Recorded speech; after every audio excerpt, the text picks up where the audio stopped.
बिद्रीतील श्रद्धा हॉस्पिटलमध्ये गर्भलिंग निदान आणि गर्भपात रॅकेटची धक्कादायक कारवाई समोर आली आहे.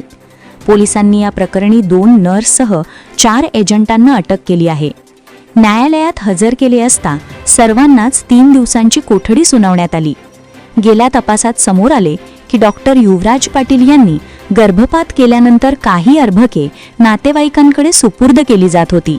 मात्र ज्या अर्भकांना नातेवाईकांकडून नाकारले जात होते त्या अर्भकांची विल्हेवाट अक्काताई कांबळे हिच्याकडे सोपवली जात होती. डॉक्टर पाटील यांनी पोलिसांसमोर कबूल केले की अक्काताईकडे अर्भकांची विल्हेवाट लावण्याची जबाबदारी होती. अटक केलेल्या संशयितांमध्ये मनीषा दिनकर कांबळे, नंदा ईश्वरा गुरव या 2 नर्स तसेच एजंट बाजीराव श्रीपती टिकोडे, विक्रम आनंदा पाटील आणि सुखदेव उर्फ पोपट पांडुरंग पाटील यांचा समावेश आहे. यापूर्वीच्या पोलीस छाप्यादरम्यान डॉक्टर युवराज पाटील आणि एजंट संभाजी शिंदेला अटक करण्यात आली होती. त्यांच्याकडून पोर्टेबल सोनोग्राफी मशीन, गर्भपाताच्या गोळ्या, रोख रक्कम आणि मोटाराचा मुद्देमाल जप्त करण्यात आला होता. तपासात आणखी 7 ते 8 जणांची नावे उघड झाली असून त्यानुसार आज 6 संशयितांना अटक करण्यात आली आहे. पोलीस अधीक्षक योगेश कुमार गुप्ता यांनी या प्रकरणाची माहिती मिळाल्यानंतर विश्वासाने तपासाची जबाबदारी इस्पुर्ली पोलीस ठाण्यातील सहाय्यक निरीक्षक क्रांती पाटील यांच्याकडे दिली होती.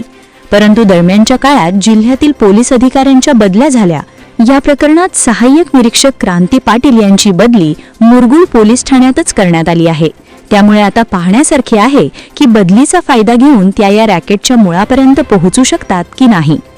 तपासात हेही स्पष्ट झाले की श्रद्धा हॉस्पिटलमध्ये काम करणाऱ्या मनीषा कांबळे आणि नंदा गुरव या 2 नर्सांनी गर्भातील कळा खुडण्यामध्ये थेट सहभाग घेतला.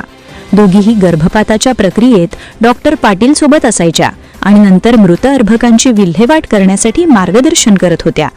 काही अर्भके तिने उघड्यावरच फेकल्याचंही तपासात समोर आले आहे. पोलिसांनी हॉस्पिटलमधील पेशंटची यादी मिळवली आहे. या यादीतून कोणत्या महिलांनी मुलं जन्म दिली, कोणत्या महिलांचा गर्भपात झाला या सर्व माहितीची सखोल चौकशी केली जाणार आहे.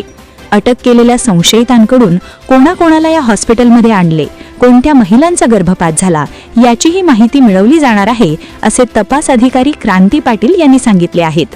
हा प्रकरण प्रचंड गंभीर असून जिल्हा प्रशासन आणि पोलीस यंत्रणा याकडे पूर्ण लक्ष ठेवून आहेत. पुढील कारवाईत या रॅकेटचा पूर्ण पर्दाफाश होईल अशी अपेक्षा व्यक्त केली जात आहे. तुम्ही पाहत आहात अलर्ट महाराष्ट्र न्यूज. धन्यवाद.